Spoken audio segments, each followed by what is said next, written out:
పట్టణ ఐతానగర్లోని సమాధుల తోటకు ప్రత్యామ్నాయంగా మరొక చోట స్థలం కేటాయించాలని ఐతానగర్ హయ్యర్పేటకు చెందిన పెద్దలు స్థానికులు స్థానిక సబ్ కలెక్టర్ కార్యాలయం తహసీల్దార్ కార్యాలయంలో వినతి పత్రం అందజేశారు. స్థలం కేటాయించకపోతే ప్రజాస్వామ్యంగా నిరసన చర్యలు చేపడతామని స్పష్టం చేశారు. తెనాలి ఐతానగర్లోని సమాధుల తోట పూర్తిగా నిండిపోయింది. ఒక అడుగు స్థలం కూడా లేకపోవడంతో మృతదేహాల అంత్యక్రియలకు ప్రజలు తీవ్ర ఇబ్బందులు ఎదుర్కొంటున్నారు. అత్యంత అమానవీయమైన ఈ పరిస్థితిని అధికారులకు వివరిస్తూ వెంటనే కొత్త సమాధుల తోటకు స్థలం కేటాయించాలని గతేడాది సెప్టెంబర్ 22న తెనాలి సబ్ కలెక్టర్, మండల తహసీల్దార్, మున్సిపల్ కమిషనర్ను కలిసి వివరించారు. వినతి పత్రం అందజేశారు. స్థానిక ప్రజల నుంచి 5,000 సంతకాలతో కూడిన వినతి పత్రాన్ని మంత్రి నాదెండ్ల మనోహర్కు అందజేశారు. ఇంతకాలం గడిచినా ఇటువంటి స్పష్టమైన చర్యలు లేకపోవడంతో మళ్లీ సోమవారం అధికారులకు వినతి పత్రం ఇచ్చారు. వెంటనే సమాధుల తోటకు స్థలం కేటాయించాలని, మృతుల గౌరవాన్ని కాపాడాలని డిమాండ్ చేశారు. ఐతానగర్ సమాధుల తోట సాధన కమిటీ సభ్యులు ఈ సందర్భంగా మాట్లాడుతూ సమస్యను ఇకపై నిర్లక్ష్యం చేస్తే న్యాయపరమైన ప్రజాస్వామ్య నిరసనలు చేపడతామని స్పష్టంగా తెలియజేశారు. సమాధుల తోట గురించి ఎంఆర్ఓ గారిని కలిసి వారికి మెమోండో ఇవ్వడం జరిగినది. ఒక 3 months బ్యాక్ కలవడం జరిగినది. సార్ దాని గురించి విఆర్ఓ గారిని కూడా పంపించి ఉన్నారు. ఒకసారి మళ్ళా రిమైండ్ చేద్దామని ఇక్కడికి రావడం జరిగింది. ఐతానగర్ సమాధుల తోట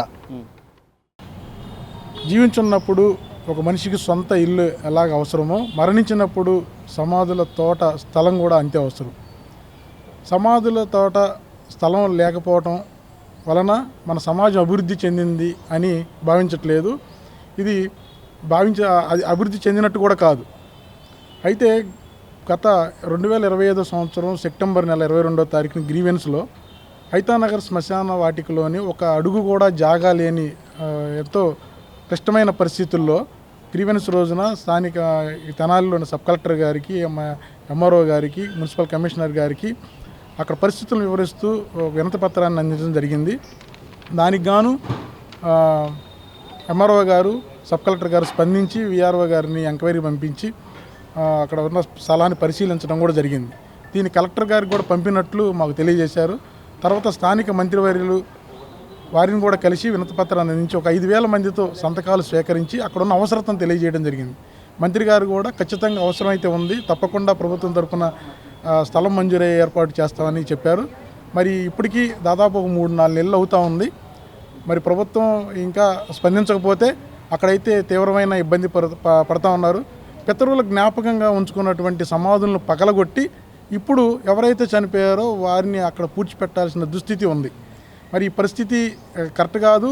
ఇది అభివృద్ధి మరి రంగుల మేడలు, అద్దాల గోడలు, మరి రోడ్లు, భవనాలే కాదు, చనిపోయిన వారికి గౌరవం ఇవ్వడం కూడా మన రాజ్యాంగంలో హక్కు. కాబట్టి ప్రభుత్వం దీన్ని నిర్లక్ష్యం చేయకుండా ఒక ఎమర్జెన్సీగా తీసుకుని ఖచ్చితంగా దీనిపై చర్యలు సమస్యను పరిష్కరిస్తారని కోరుతున్నాం.